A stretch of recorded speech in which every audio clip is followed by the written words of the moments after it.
ụmụnne m achọrọ m igbu oge ọnụ ụnọ ọsọ otu nwata nwa okorobịa ka enyi ya nwoke si ya bịa kpụta enyi ya nwaanyị ka ha gaa egwu Agwantịlọgwa klọb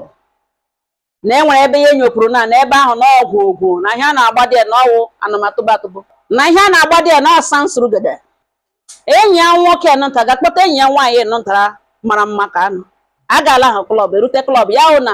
a na-agba ọtọ ụmụ agbọghọbịa niile n'ebe a na-agba ọtọ ihe anọdụ ya wee egwu aja jansaba. Enyi ya nwaanyị ajụwanye ya sị olee otu o chikpere ya bịakwa n'ụdịka ebe na ọ laika ihe ọhụ gahie ọmụọma. Enyi ya nwoke adị worried sị gaa na ọ na-ịgwa ya nọ na ya ekwesịghị ikpe enyi ya nwaanyị abịa ebe ka ọ hapụ iwe echi ya pụwa na ọsọ wee ebe ka ya bịaga.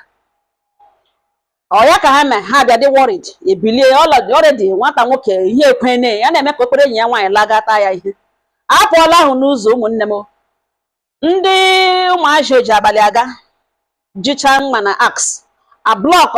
road ha eshi na mbụ nyopuo hụ na ndị a ụmụaka ama ntọrọ dị ya na ọwụ ka ụmụ nwa ha eripụ oso kenụ ntara akpịrị ga klọb ha na-atọ ụsọ ahụhụ ụsọ ụmụachị ka ekpere enyi ya nwaanyị bịa ọnụ mana ụjọ nwere ike ime mmadụ ọ gaghị amasị ihe o kwesịrị ime ya gbafunyu anya gbaa zọrọgodo ndụ ya gashi ike.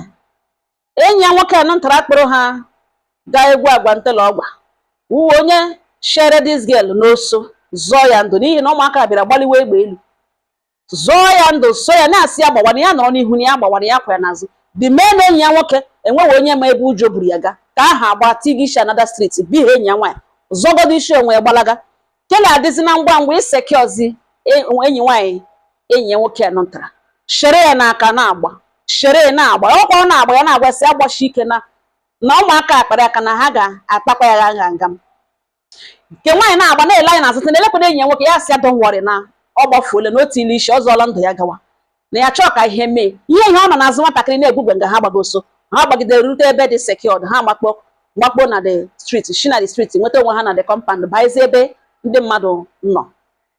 Ụmụnne m ihe a na-agwa unu mega ebe 1 am achịchachi erutela hụdia nke nwaanyị ebewezie si na this boy kpọrọpụta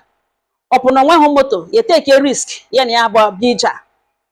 ije ha bịara na ha ga-ehi ehi like ha ga-anọ ntị chi egwu mana this type of place ya na like ịbịa ebe a mgbe ka enyi nwoke ji gwewe si ya na one of those things na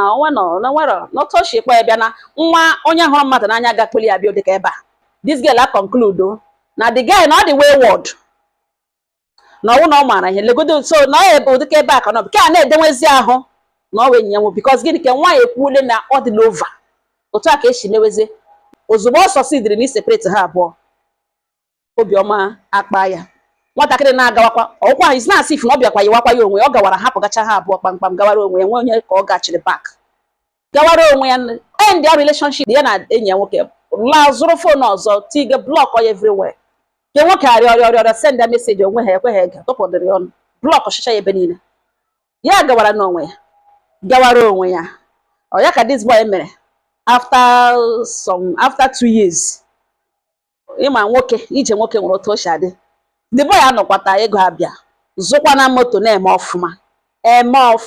nga ọrụ ngazi na pharmacy as a receptionist ka this enyi ya nwoke ex ya nọ ntara ọ na-enye ha opportunity to explain buzi moto ya bịa ya hụ na enwere nwatakịrị na-ere ọgwụ onye ka ewu receptionist onye nka wu a pharmacist already practice gena na pharmacy ya hụ na ọwụ onye ọ dakariziri ya abụọ ya ahụ ya tie mgbe nwoke asa na nwoke blend ala mgbazi ka o jiri bịa kelewe ya kewe ka ekelechakwa ya si ya na emekwa ya si ekelecha ya ọfụma na ya chọrọ enyi ya nwaanyị be ya si ze lie nyewezie ka nwoke allegation na ọ hapụrụ ya na ọ kpọrọ ya ga ebe a na-agba ọtọ mee arrange ndị chere ha n'ụzọ be ịma na o kwesịrị setụlụ ya na ọbịa blọk shake nwoke si get out of the way please gakwuruzie enyi ya nwaanyị kpezie enyi ya nwaanyị pụta kọwazie destin now na ọnwa ya hụrụ n'anya ya chọrọ ịlụ na ya akọwazie ihe mere na enyi ya nwoke kpere ya gaba ebe a na-agba ọtọ agba egwu bifo na sisi ya na-eji emega ihe nwere ya kpọrọla ya ga ebe a na-agba ọtọ bịa si no na enyi ya nwoke kpọrọ ya ga for the first time ya gbawara enyi ya nwoke kpọketa esi ya gaa ya si ya na this girl nwa m chọrọ ịlụ ọ bụ na ịma na ihe a ka a na-eme ebe kwesịrị ịkpọ nwa abịa ebe a ọ dị wrong understanding ha dị iche iche ya si is a lie ọ gụwa onye kpọrọ enyi ya si okay now wait I like clearing things ya nọrọ ga-amịrị fonu kpọọ enyi ya nwoke tige na last week gwa enyi ya nwoke si ya na aga ya sị n'ebe a ha gara those days o mere ya ọ kpọrọ ya ga that time yes yes yes ebe anyị gachara na mbịa jingo nọ n'ebe gara na m n'ọsọ m jiri yes yes yes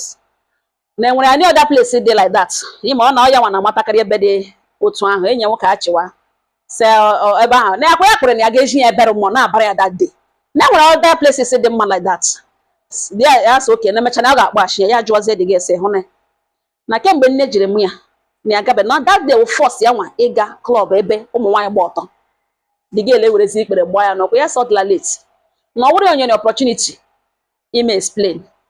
ọ na onye na opportunity ime explain na ya gara emere explain mana because of this because of her presence here na ya ga-epu ụlọ ihe enyi ya nwaanyị nke na ntọrọ chọrọ ịlụ ga-register ya another place na ya na ya gaa n'ofu ebe n'ihi na ọ na-ewe iwe ọkụ ka ọ hapụ ịbịa nga one day kpere na acid ụmụnne m nwata nwaanyị ekpepe ihe n'akwa ka ebe okwu m na-aga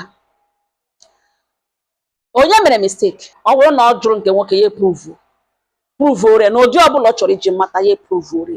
ọ gara mata that yes na enyi ya nwoke na ọ dị innocent ụfọdụ ụmụ nwaanyị ọ na-ịnọ ihe nwoke nwaanyị gị na enye nwoke sewe is okay